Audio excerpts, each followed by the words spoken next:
And just so that you know, the recording will not include my mugshot for long, but I do want to be able to wave to everybody and see you or have you see me in person for just a moment so that you know I'm not just a voice back there somewhere. But at the same time, I do not want to get distracted myself and hopefully you as well, be able to really focus on our content. So I'm going to kill the video from now and probably jump back in at the very end to just kind of like wave again and sign off. But for now, I'm going to kill it so we can focus on doing our very best work. And we're going to talk today about soft skills and the softer side of leadership and really developing those elements that may or may not necessarily be top of mind for us as leaders, may not necessarily be the things we were trained to do or trained well and focused in our training process. I suspect that much of what we do, whether we're in education, which many of you are, or in general entrepreneurship and or business, most of us were trained in technical skills. Most of us were trained in terms of how to do the jobs that we do. And many of us rose to the ranks of leadership because of our greatness specifically to what we were doing. So if we're in sales, we were great at sales. If we are in a particular business, probably we demonstrated some tremendous capacity there, or maybe we just founded the business and happen to have great skill in that respect, in that particular respect, but does not necessarily mean that we are masters of soft skills. And frankly, even people who are always could use a refresher because it's so, so important. And I would make the argument that what we're talking about now is probably more important than ever because we are virtual and remote. And even when we hopefully in the very near term start to see each other again, come out of quarantine, come out of our social distancing, and be able to relate physically in person with people as we are accustomed, relationships have certainly taken a hit. We have been strained in terms of, from our leadership standpoint, being able to motivate and engage and encourage and communicate effectively, all these kinds of things. And so we need to be able to develop these and reinforce them and continue to learn and encourage each other so that we develop these better and have them as part of our arsenal and our toolkit and doing our very best work. So once again, if you are new to the conversation, number one, some of you are only replying to all panelists. So please go into your chat, make sure that you find the option at the base where it says type measure here, message here, right above it. It says to with a colon. Click on the right side where there's an arrow down and choose all panelists and attendees. Of course, if you want to send a specific message to individuals, you can choose those individuals. If you want to send it to me, you could probably select me or just write all panelists. But if you want everybody to see it, then please choose all panelists and attendees so everybody can see it, and continue to share that you're here, where you're from, if you're new, if you're a returnee. We've done a lot of these webinars so far, and frankly, this is, I'm kind of like getting tired myself, choosing to do them. It's been a pleasure, by the way, an absolute delight and an honor to do these. But with Passover coming up and with everybody home, I will give myself, I think, a well-deserved little holiday break, and we'll be in touch with you using email in particular to share upcoming webinars post-Passover. So that's my little introduction. For those of you who do not know me, I've not seen this slide about 10,000 times. Some of you probably could recite these by heart at this point. But I am a former school leader turned executive coach. I work in the leadership space, and I help leaders both in for-profit and non-for-profit organizations and companies to maximize their work, be as productive as possible, understand how do you delegate, how do you position people for success, how do you move the chains and the needle in the right way so that you're getting the most out of yourself, out of your people, minimizing stress and maximizing productivity and output. And yeah, if you see in the bottom over here, I've had plenty of time to garden recently. The weather has been beautiful, and it's one of my favorite pastimes. So I hope everybody has a hobby as well, something that is keeping you engaged and focused besides for work, something that's keeping your mind fresh and allowing you to put a different side of yourself forward. Would definitely love to engage with you on multiple levels. And I did include, by the way, over here, my Twitter handle at Impactful Coach. So if you are participating and you want to tweet anything about this presentation, by all means, feel free to grab a screenshot, feel free to tag me. I would love to engage with you, and I'm active on LinkedIn, Facebook, and Instagram as well. So you can find me on all of those at Naftali Hoff. I would love to connect with you there and certainly build our community and relationship on other platforms as well. Okay, so here is our agenda for today. I always begin with some kind of agenda, some objectives that I would like to be able to accomplish. Please take a close look at them, because this is how we're going to know at the end if we were successful, as we will see in a moment on the next slide. So number one, we want to define the term soft skills. We've heard it. There are other terms that are used for it as well, such as human skills. What are they? And why are they important for leaders in particular? That's number one. Number two, the three primary components needed to establish credibility. Part of being a leader is to be credible with our people. We'll talk about that as we talk about trust. We'll talk about it in other contexts as well. Some of it is things we do. Some of it is things we are or become. And we become those things, or we are those things. I'm not going to get into, Aristotle and we are what we repeatedly do, that concept over here. And please, by the way, ignore or forgive all background noise. I don't have full control over the space in which I'm operating, and everybody's been home for a really long time. So if you hear noise that is disturbing, I apologize. Hopefully it will be short-lived in nature. Anyway, the last, number three, is learn the 5 senses of communication and their application towards stronger leadership and relationship building. So we're going to focus on credibility. We're going to focus on communication. We're going to focus on some other soft skills. But first, we're going to define the term and discuss why this is even important. And I think I'm trying to make the case as to why it's more important in many ways today than it is ever before. Okay, so how will we know that we were successful? Number one, can we distinguish soft skills from hard skills? We should also be able to define the term and distinguish. Number two, to explain the critical roles that they play in that it plays. I'm sorry, they play in leaders' success. I'm only on my second cup of coffee, my apologies.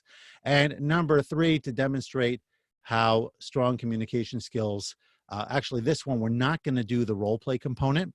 I prepared this for a live audience initially, but at the same time, we are going to try our best to at least have good conversation around it so that we are becoming better communicators all the time, okay? And just so you should know, because you think you're a great communicator doesn't necessarily mean that you are. And I learned this the hard way.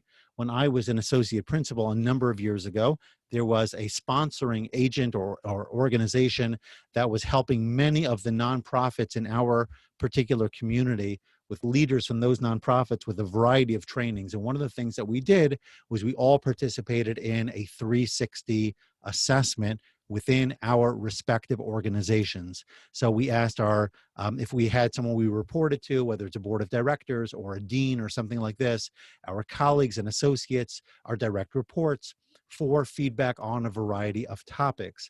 And I actually thought that communication was a strong point of mine, but I found out later that not everybody saw it that way. And so I got some feedback that helped me become better. So one of the critical things about soft skills and just anything we want to improve upon is to ask, get feedback, and use that feedback in a way that will serve us and become better as a result. I'm actually going to be sharing with you in the not too distant future a link to an assessment that you can take, that you could have others take for you or with you in mind and give you feedback so that you could grow in that respective area. And I also will be sharing a boatload of free resources at the end of this presentation. For those of you who did not get your hands on them yet, by the way, just in general, I would encourage you to go to my website, which is impactfulcoaching.com. That's where I wouldn't say I hang out, but that's where I upload all my good stuff. And there's tons of downloads and all sorts of free resources, including a blog, a podcast, including, free ebooks and videos, just a lot of stuff. And I'm also going to, if you got my email and you didn't choose to do so yet, I would encourage you also to follow me on YouTube, because I'm uploading all of these recordings there, and this way you can do it on demand at your convenience. Okay, so these are objectives. I hope we can be successful in all of them. I will be asking you later if we accomplish our goals, so please be ready to say yes or no at the appropriate time. All right, so let's ask, I know I kind of alluded to it and began the process, began the conversation of defining it, but I'm going to ask you to take a few moments to think about this question right here and to see if you can answer it in your own words. What are soft skills? Let's take a few moments to think about it and then to please enter it into the chat.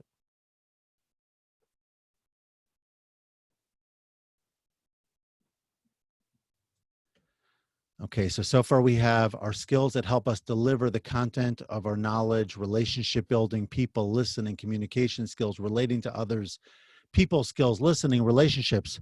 I hope I'm developing at least my reading skills. Listening, relationships, dealing with humanistic part of our job, emotional intelligence, great add there. Okay, interacting with people, these are awesome. Sorry, I'm not mentioning you all by name. People skills, human side, technical, non-technical skills, human skills, people skills. Okay, great. Yeah, this is all, keep it coming, by the way. These are great insights and very valuable. Okay, so here is empathy is an important piece of it. Sure, many of these are examples. Some of them are closer to an actual definition, but here's a definition that I'd like to work with as your feedback continues to come through the chat.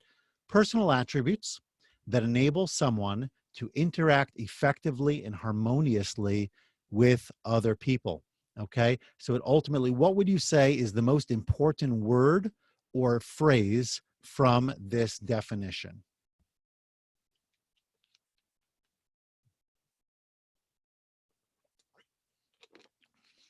Okay, interesting. A lot of different choices here. Harmoniously, people, interrelationships. Wow, really good. Interact. Okay, effectively, right? All of these are important, and harmoniously. So these are at the core, right? At the end of the day, no matter what happens with artificial intelligence and robots and technology, we're still a society driven by people, and we still need our people to be fully engaged and motivated by their work, by our engagement with them, etc. And so we all, I think, are understanding. You probably all understood this well before you showed up to this webinar, the critical nature of soft skills and why they are so important to be developing, more so perhaps than ever. And here's just a small group of soft skills. There are others as well. All right. So whether it's about building a team, I'm going here clockwise, starting on the top left. So building a team, communicating, um, being inquisitive and creative, demonstrating empathy, being assertive and self-confident. Is there anything, or trustworthy? Is there anything not on this list that you would like to add? Any words that you think are appropriate, not necessarily synonyms of what we've already said, but are there any skills here that should be there that are not? I see integrity. Okay. I see that as a piece of trustworthiness. That's fantastic. Thank you, Josephine. Cultural awareness, very important. That might be a piece of empathy, right? Inquisitiveness in a sense. Listening, yes, absolutely, Bob. Listening, being able, open-minded, ability to validate, being honest. Okay, a lot of good stuff over here. Yeah, this image has quite a few, but not nearly all of them. The infographic or whatever it is. Transparency, honesty. Okay, great. So there's a lot here, and a lot of it, again, some of them, some you could argue are subsets of things like trust, but it doesn't matter. These are great answers and very much worth your inclusion. So thank you for adding these to the conversation. Reliability, emotional intelligence, et cetera, et cetera. Okay, keep those coming as well. All right. Now, when we think about leadership, we have to think about it. There are things that we do that we might call hard skills and things that we do that are soft skills. Now, I don't know what every industry that you represent on this call, and even within your industry, there are different elements. So for example, let's say you are a school leader. So you have certain hard skills, what we might call the technical skills or the know-how that you need to do. Why don't you go ahead, please, and list a hard skill, a technical skill that you may need to be utilizing on a regular basis, feel free to add to the short list that I created over here. What would you say is an example of a hard skill as opposed to a soft skill?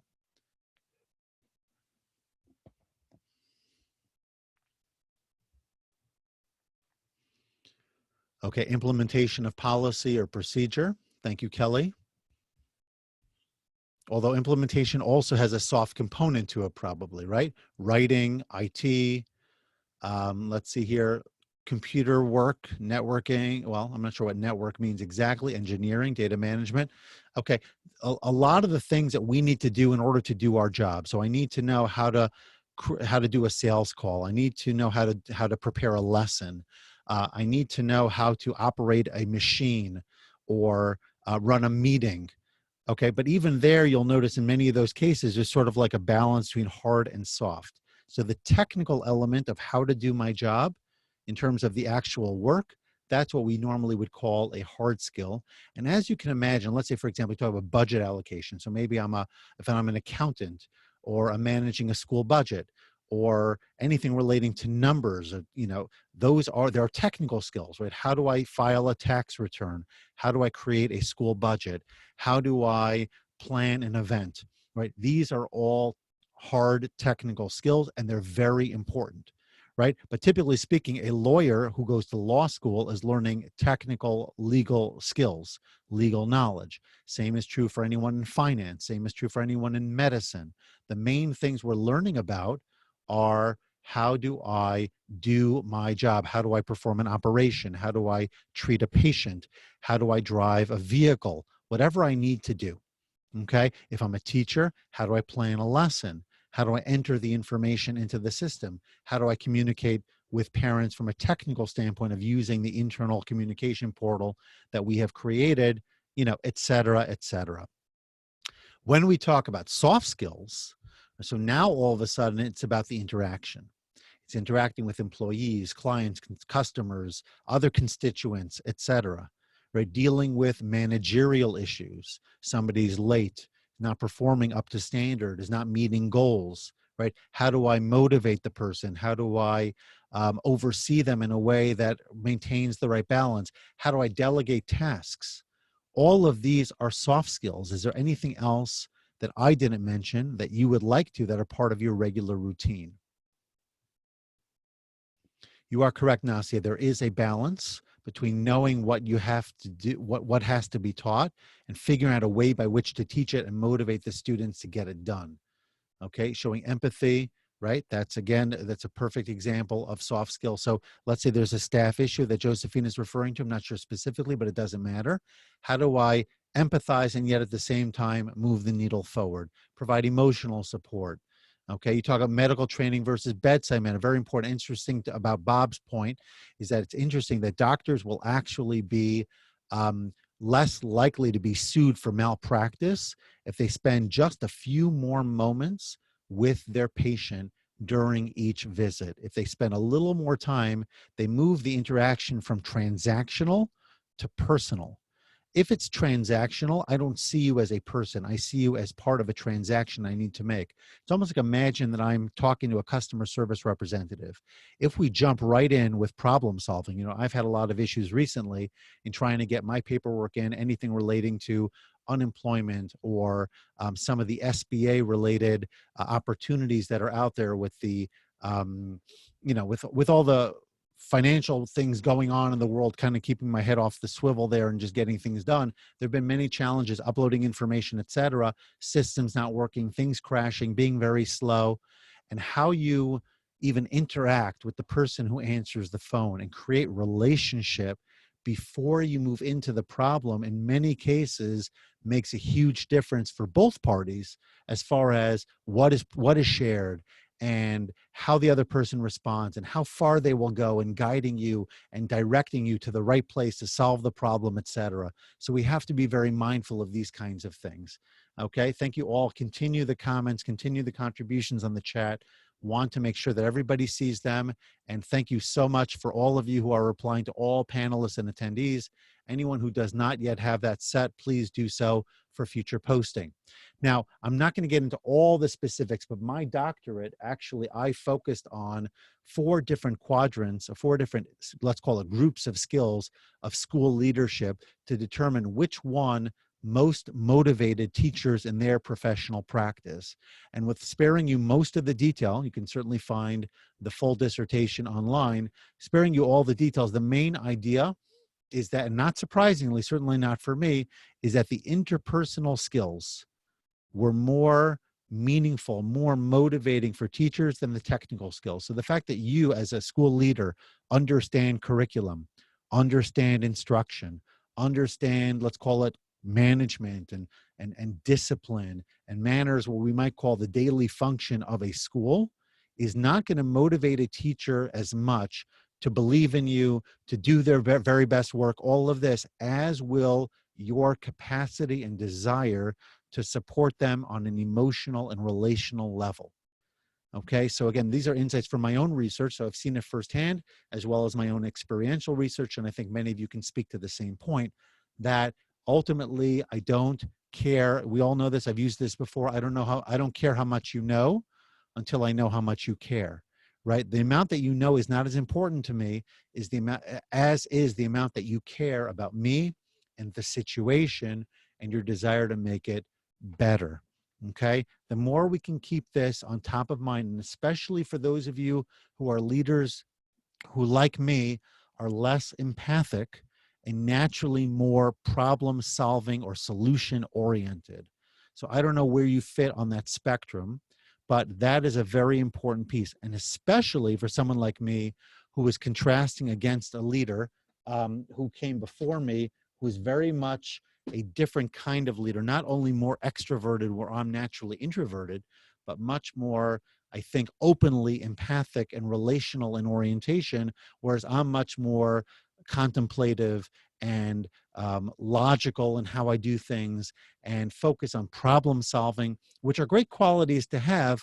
But at the same time, if you don't add the other stuff and create the well-rounded picture, people feel that you don't care about them, and then the rest of it doesn't matter nearly as much.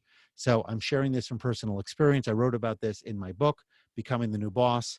And anyone who is new to leadership, regardless of your particular field, I would certainly encourage you to consider grabbing a copy of that, because at the end of the day, we all need to be better at leadership. We all need to understand that it's ultimately our relationships that are going to drive the bus forward. So I'm just including a link here to the book. If you're interested, go ahead and click on it, keep that window open, and then you could refer back to it later. Okay, if you have any questions, by the way, anything you want to share specific to what I'm sharing, please don't hesitate. Bob just typed in something. Let's see, for hiring leaders these days, the tech skills are assumed and the soft skills are the differentiator. In many cases, that's true. You would have to know that in your specific organization, but yes, that can be the differentiator. You need to invest in relationships. Excellent. Okay, good. So let's keep that going. And of course, our staff meetings, our faculty meetings are a great place to do that, individual communication. We'll talk about all of that as we move forward.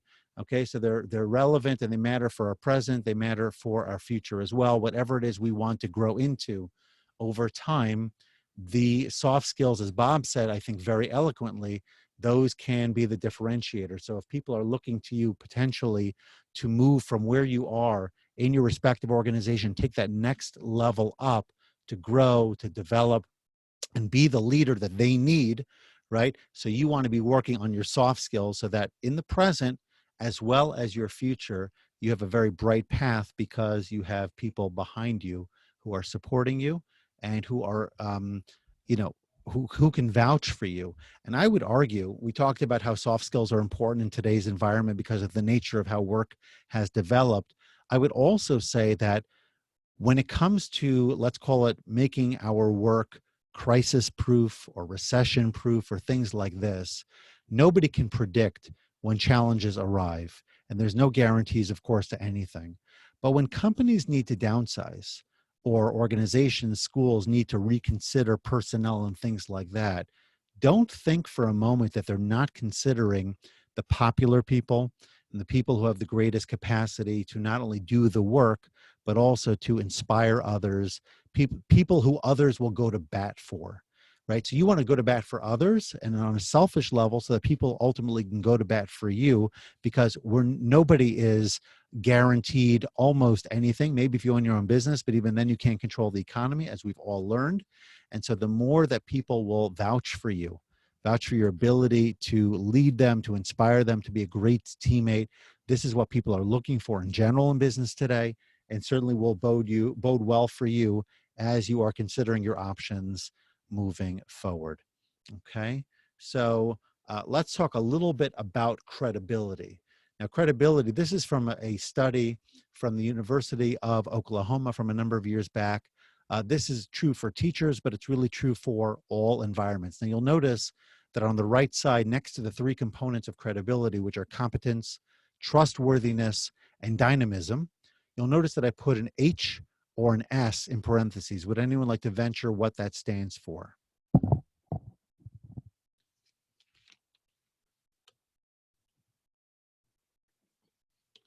Okay, you're right on it. Excellent. Soft and hard, hard and soft. Excellent. That's correct. Wonderful. So competence is usually more about hard skills, though even there's an element that sort of blends with trust, as we'll talk about, trustworthiness. And that's something we're going to unpack in greater detail. We've done it before in previous webinars, but I don't feel we could ever do it enough. And dynamism, which is how dynamic you are. Are you somebody who really moves things forward, is optimistic, et cetera? We'll talk about all of those in separate slides. So let's talk about competence first. And when we talk about somebody who's competent, what we mean is somebody is knowledgeable, has expertise, is intelligent. And here we're talking mainly about the conventional definition of intelligence, what we call smart, as opposed to emotional intelligence, which is different, as you probably know, your ability to do a lot of the things that we've been discussing. Skills and judgment. Okay. Again, judgment is more of a soft skill in many respects, but you'll see here, if you look at the image, a lot of it is about technical know-how and the ability to move the needle and get things done. So I liberally call that a hard skill for our purposes. So yes, leaders do need to be competent. It is important. In addition, leaders need to be trustworthy. And that has to do with things like honesty and consistency in relation to team members, as well as organizational outcomes. So how do we measure this? What are some of the, specific components that help to build trust within an organization? Some of you have seen this before, and I'm going to share with you now a link for you to be able to, I think I've referenced this before, but I'm not sure I've ever shared the link with you, and I'd like for you to have it. It's a PDF that you can download, where they call it a quiz, but it's basically a self-assessment, and you can give it. I actually have had clients where I've asked them to share this with their peers and their direct reports or their superiors, depending on where they fit within the organization, to utilize this model to get feedback about their trustworthiness. And do people see them as being trustworthy? Now, from my perspective, let me ask it like this. If you had to choose two and then another two, so we have four over here total, A, B, C, and D. We've got able, believable, connected, and dependable.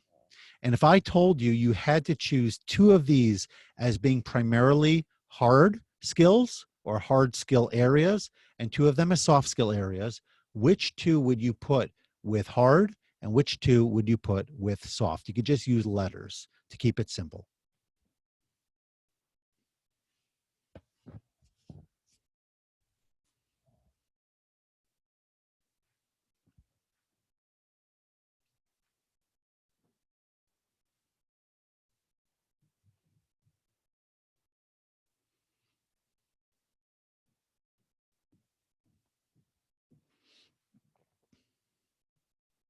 Keep the answers coming.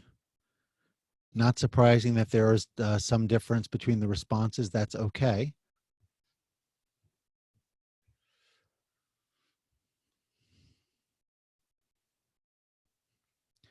Okay, so as you continue to respond, and these are great, great responses. You guys are good. You type fast.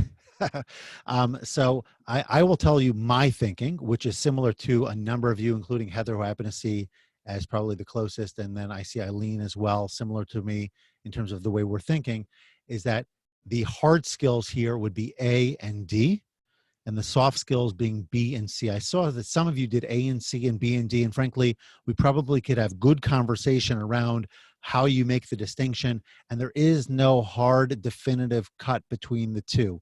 I just think that from a general standpoint, many of you seem to have agreed with the distinction that I made just a short while ago, which is that when I talk about my capacity to do the work, you want to know, A, am I able to do it? Am I competent? And D, am I reliable and dependable that the work will get done? Okay. Now, you could make the argument that being organized could be a soft skill. I get it. Okay. So we could argue this back and forth. It's not so much the point, but I wanted to emphasize that trust is a combination of both hard skills as well as soft skills. And when we talk about the soft pieces, which are believable, am I a person of integrity? Do I demonstrate sincerity? Am I respectful? Am I honest and transparent in the way that I talk? And then am I connected? Talk about listening and praising, being interested, working well, being empathic, right? All of these are very important. And I think we would agree that these are largely soft skill in nature. So far we've talked about for leaders to be considered competent, number one, to be considered credible. Let's go back for just a moment here. Number one, they have to be competent. They have to know their work. Number two, they have to have the ability to build trust. And that's a combination of able, dependable, that's the competent piece, as well as believable, connected, that's more the trust, as in the relational side of it. And then the third one, which is to be a dynamic leader. And that has to do with confidence and activity and assertiveness. And by the way, this doesn't mean that every leader has to be the glamorous leader often popularized by Hollywood or by TV or things like that. Some of the most charismatic leaders are not necessarily the best leaders. Some of the best leaders, if you're familiar, for example, with good to great, you know that in that research and other research as well, some of the level 5 leaders were introverts and were people who were relatively low key and did not make a big splash in terms of what they did, but they found ways by which to achieve great things because they understood their values, they understood how their people operated and how to motivate them and take them to the next level. And for some reason, as I'm thinking about it and kind of even looking through my library over here, oh, there it is, Jim Collins. So if you're not familiar with Jim Collins' Good to Great, and he's got other great books as well, I would encourage you to take a look at his stuff because you can learn quite a bit about leadership and what helped some of the most successful corporations in the years of their study distinguish themselves from the very next in their respective industries and market share and things like that. How it is, for example, that Walgreens greatly outproduced or outperformed other pharmaceutical or drug companies, not the Merck type pharmaceutical, but more the retail version of it, these kinds of things. Okay. Yeah, that's true. David, it's an important point. I consider myself an introvert, and you don't necessarily have to be charismatic in order to be a great leader. But if you are confident, if you are assertive where appropriate, if you're taking proper action and people see, if you're making connections with people like management by walking around, made famous by Hewlett Packard's leaders. These are the kinds of things ultimately, when taken all together between competence and trustworthiness and dynamism, those three will lead people to feel that they are credible and they are ultimately the kind of leaders that we want to support. All right. So the leaders that we can support, we get behind. We've talked about that before from John Maxwell. So let's talk for a minute about communication in particular. And one of the reasons I think that this is so important is because communication, as we noted before, is really taking a hit. It's so much harder to communicate in a remote context where I don't see, for example, I'm reading all of your incredible feedback, but I see none of you.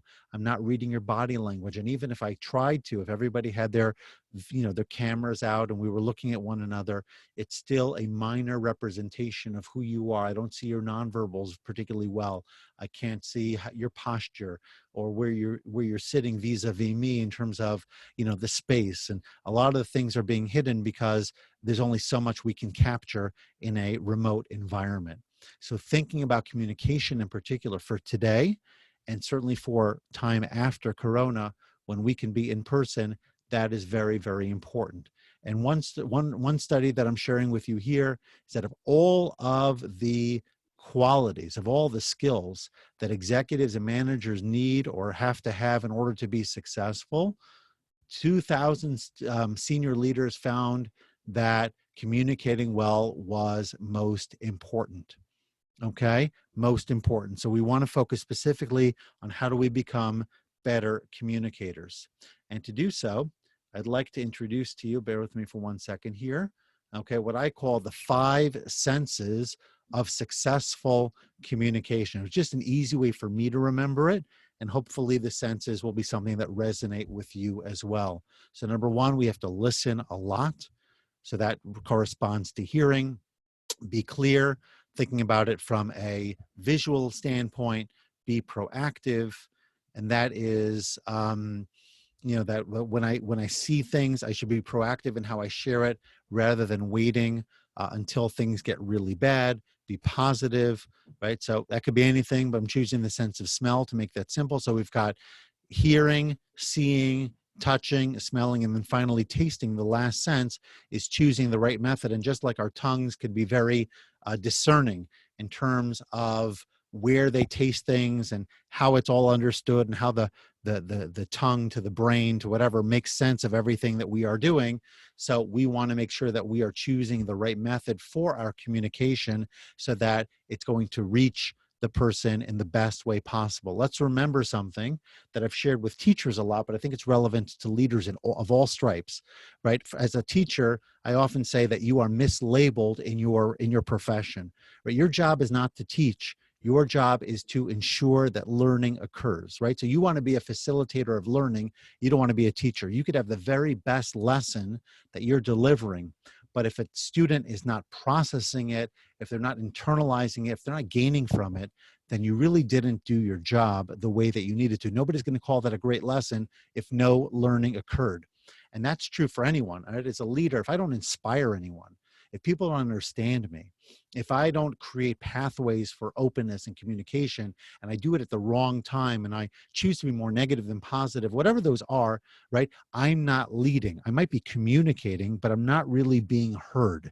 I'm not having my information shared. People are not internalizing what I want them to know. So that's why it's so important that you don't only think about how am I doing, right? Am I delivering a great speech? Am I inspiring? Am I dynamic, right? Some of you mentioned before, there was a comment here that I didn't really focus on earlier about it being somewhat of a superficial. That was David's point. Thank you, right? It can be a superficial piece, but the main thing here is that if the communication is resonating, if people are hearing it, if they're responding well to it, then I know that I'm doing a good job. Okay. I am curious, by the way, you are welcome to comment on what you do in particular that gives you a sense that people are hearing you, that gives you a sense that your communication is effective. I will mention some things, but I'd love to hear what it is that you have to say that allows you to know that you're doing it well, and that as a result, you can kind of move the conversation forward. Let's just take a moment to share that.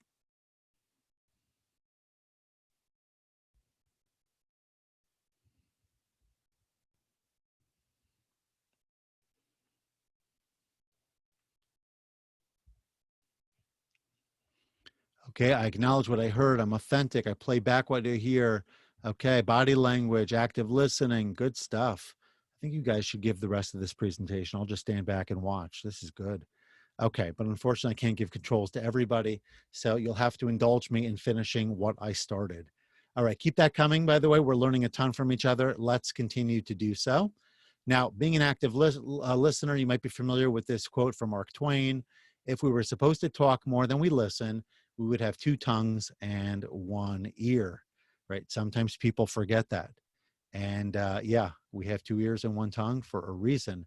We have to put listening before talking. And I think sometimes we do that because we are insecure. I think sometimes we think about how if we don't talk a lot, people won't value us. But you may be familiar with the story told in How to Win Friends and Influence People by Dale Carnegie, where he was having conversation, I'd like to say, with a botanist. And the person was talking extensively about what it is that he does, not particularly exciting by most people's standards. But I think it was Dale who was the listener, and he was listening and talking on occasion, but primarily just listening. And then that botanist told a third person that Dale Carnegie was the most interesting conversationalist he ever had encountered. Meaning that even though Dale had barely spoken, the other person found him fascinating because Dale allowed that person to do all of the talking. So when we're active listening, which is not just listening, but it's listening like Deborah talked about, giving a sign, asking questions like Jamie said, following up, Cabrina, and many others that I'm not seeing at the moment. These are all examples of how to be an active listener. And our posture matters as well. Okay, what are you noticing here from the image on the right side that is more receptive in nature compared to the body language of the lady on the left?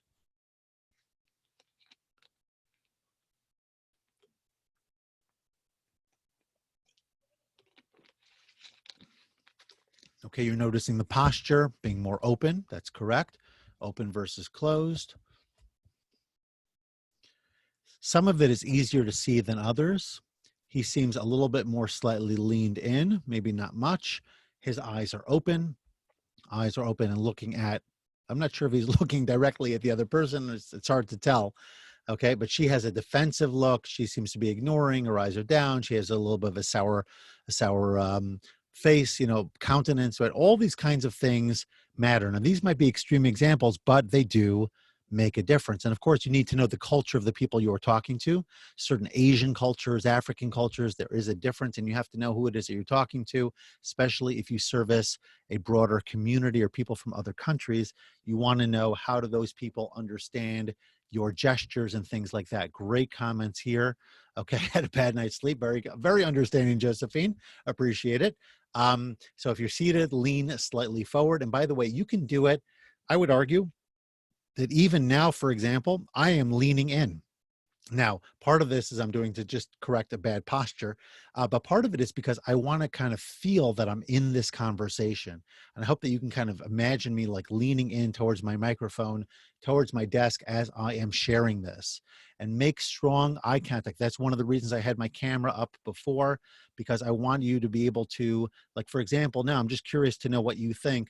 Is there a difference when you don't see me and when you do see me? I just put this on for a moment just for the purpose of contrast, right? When you see my hand gestures and I'm kind of looking right at you and leaning in a little bit, do you notice a difference?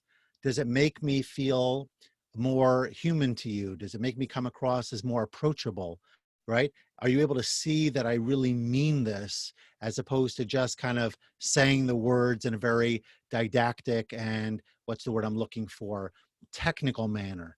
Right? The human element, right? More approachable. Absolutely. I appreciate the feedback. I'm going to knock it out again because, again, I want to focus on the content for the moment, but I want you to understand that this is an important piece. Now, some of you say it doesn't really make a difference, and that's okay.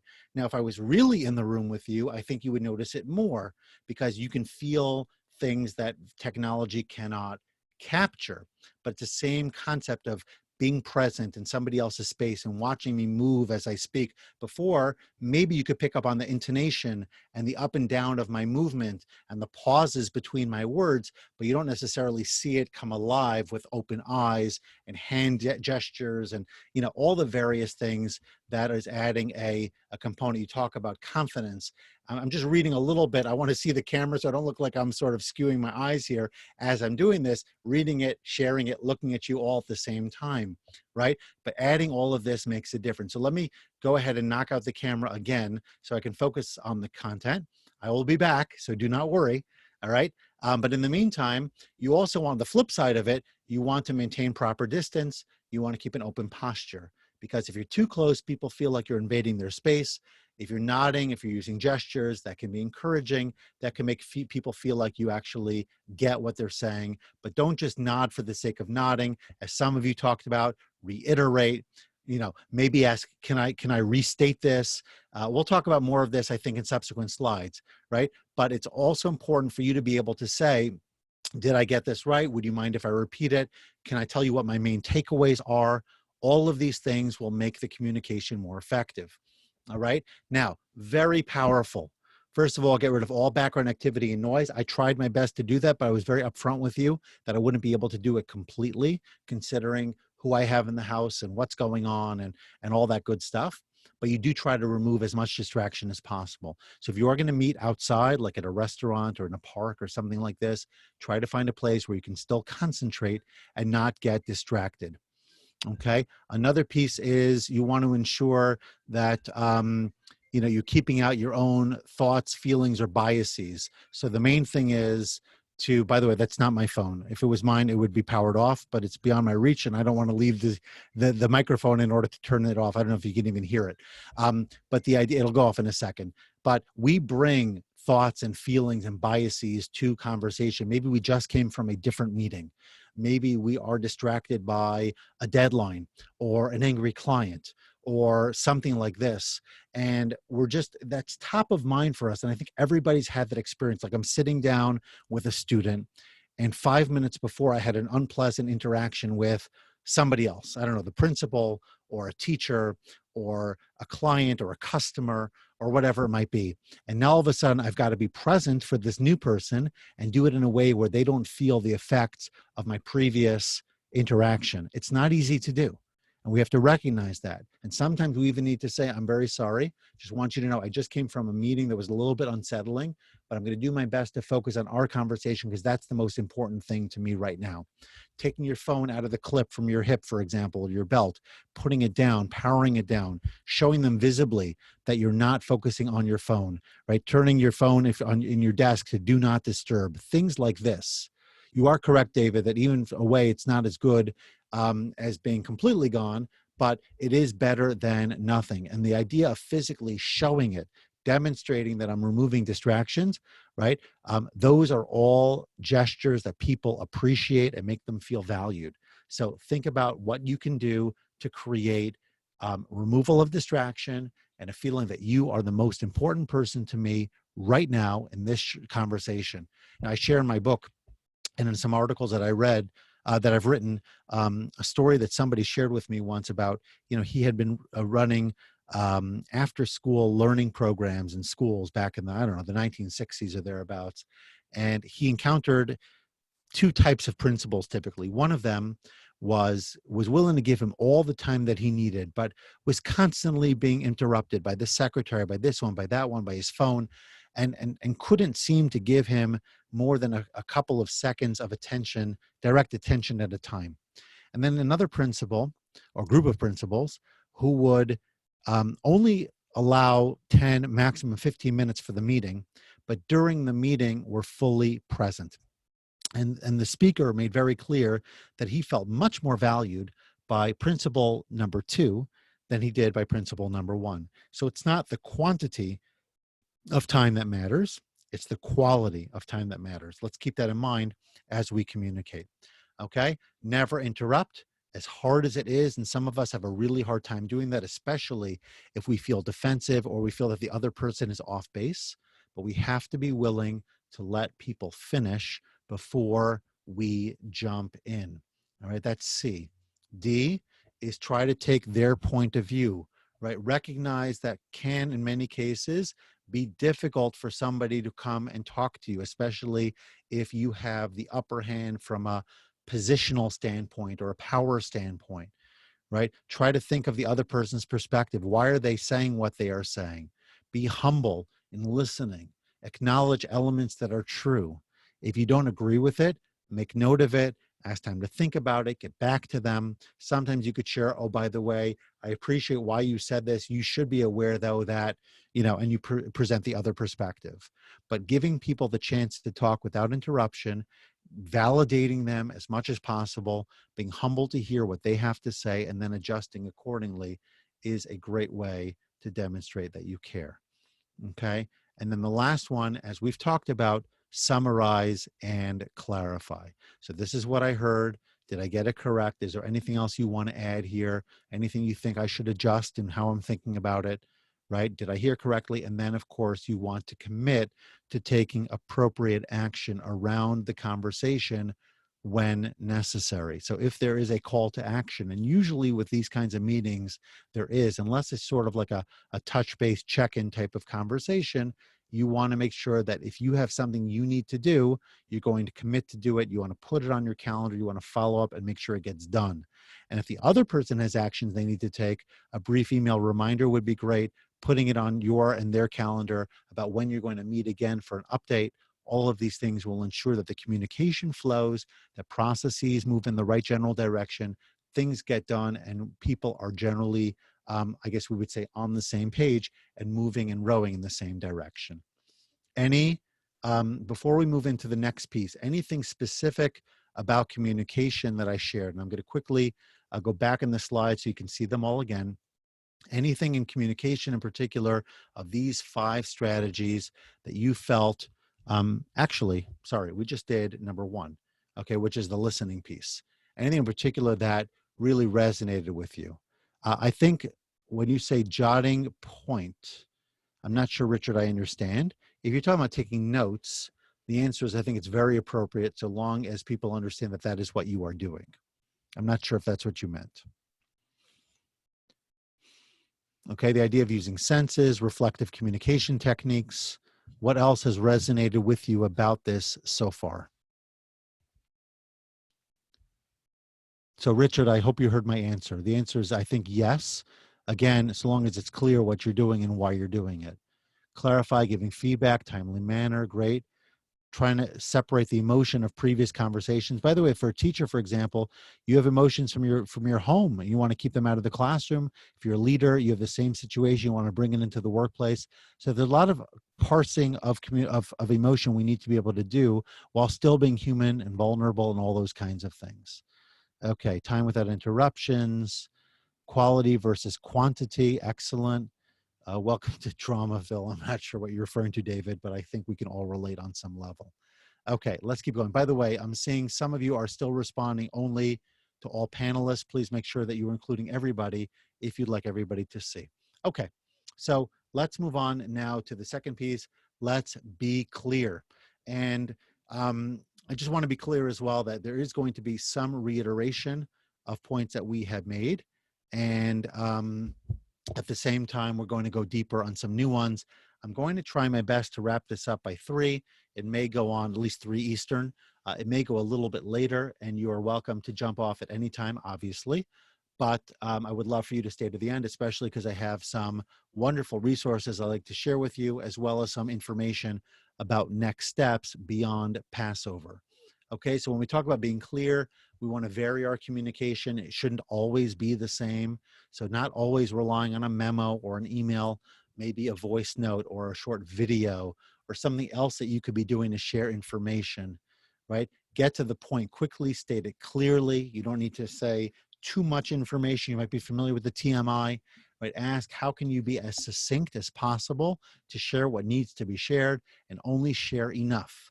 Right? You want to keep people focused and clear and feeling like their time is valued by you telling them what they need to know and not much else. That doesn't mean you can't be friendly or start a meeting with a little bit of a personal connection. I think in today's day and age, that's of particular importance. But once you're actually sharing the information, share enough, but not too much. And David, I think we all can commiserate with you on some level. What is enough?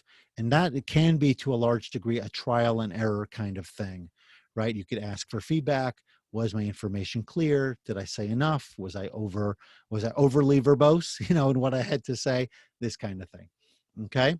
So using examples, what's acceptable, what's not acceptable, trying to help people understand very clearly what it is that you want and what would represent a mistake or something to avoid, and then go and check for understanding. So what would you say, have you learned from our meeting? Or what would you say is your next action step? Or what do you think is the most important thing that we talked about in our time together? Questions like that, checking for understanding, getting feedback is a great way to know that your communication was on point and received well by the other parties. Be proactive, which means give the information when people need it. Pretty straightforward, though not always easy to stay ahead of the curve, especially if there needs to be some processing or some learning that occurs. Give them as much time as possible to know about it. Develop a list of skills and values that we care about, right? So having the kinds of things that are important, standards that everybody aims for. When you have values, not only does it keep an objective list in front of everybody, but it also helps motivate people because it gives them standards to look at even when you are not present, but you kind of like have established it as a foundational piece. All right. When you have to have difficult conversations, have them early. We've talked before about the Ken Blanchard no of leave alone, zap, which basically means that I don't bother you until things get really bad. And then I zap you with all the negative feedback and possibly termination or something intense. So if something is not right, have the conversation early, be open and honest, say things are not working well right now. I want to get us back on track. This is how I feel we need to do it, or let's talk about it, and that kind of thing. And if you build communication into your culture and into your schedule, people will be less defensive or concerned because they'll consider it to be normal. So whether you're meeting with your board chair once a week or you're meeting with your executive team or whomever on a regular basis, this way, even if there are difficult things that have to be shared, it's done in a manner that feels more natural and normative than catching people when they're doing something wrong. Okay? Be positive, right? Obviously, the more positive we can be in how we share it, not only in our words, but in the nature of what we say, how we say it, right? With our tone, our inflection, this kind of thing. Yes, definitely we want to avoid shouting, but we also want to be positive and loving and encouraging, letting people know that we're looking out for the good. And when we see things are wrong, to be empathic, right? I see that you're struggling. I see your numbers are down. Why is that so? Is there anything going on? Something I should know about? It creates a feeling of connection and lets people know that you care. Okay. And choosing the right method. We've talked a little bit about this before when we talk about varying things. Different people respond in different ways. And you might even put out a questionnaire and say, for you to get information from me in the best way, what would that look like for you? Right? Would you appreciate an in-person communication, a memo, this kind of thing? Now, it's not always going to work out. You can't necessarily have an in-person conversation with every member of the team every time you want to share something, but maybe for something in particular that is of importance. Or on occasion, you can say, oh, by the way, a memo is about to go out. I just wanted you to know this is the gist of it so that you're ready. People will very much appreciate these extra what's what I'm looking for, the attention to detail and the fact that you cared enough about them to deliver it in a way that is most suitable for them. So before we continue, let's just go back to this slide for a moment. And of all these five, which would you say, just by number, is for you the most important strategy for successful communication? If you had to choose one to really focus on, either because you see it as an area of weakness or something you just want to reiterate and become stronger at, because in general, it's really the recipe, the foundation of great learning. Let's use numbers, please, where we can. Please pick one and include it in the chat.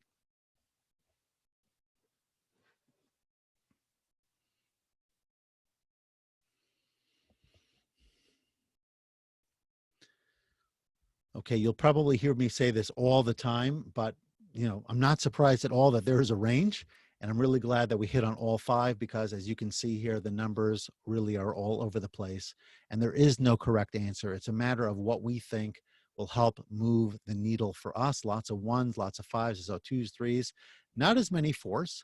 Interestingly, there are some fours in there, not as many. So I don't know if people just assume that to be natural or not, but either way, all of them are important. You just have to choose the ones that you'd like to work on that are going to make you an even stronger communicator moving forward. Okay. A couple of quick tips over here. If you have any questions, tell me what you were thinking about when you did this, or what caused you to. Some people have said that 1 and 2 could make people feel a little bit on the defensive side. So you have to phrase it in the right way. I noticed that you did this. Tell me what you were thinking. Tell me why you chose to do it that way. So with these questions over here, but making questions open-ended, not yes or no, more about what was your process, what was your rationale, uh, did you like the outcome, did it work out, how could it be improved upon. These are the kinds of things that will provide quality feedback, help people become more contemplative, and ultimately produce better results in the long term. Okay, some other tips really quick. And by the way, this was prepared initially for a 3-hour block, not for this audience, but for a different one. So you can see here that I'm trying my best to wrap up very soon, and we will.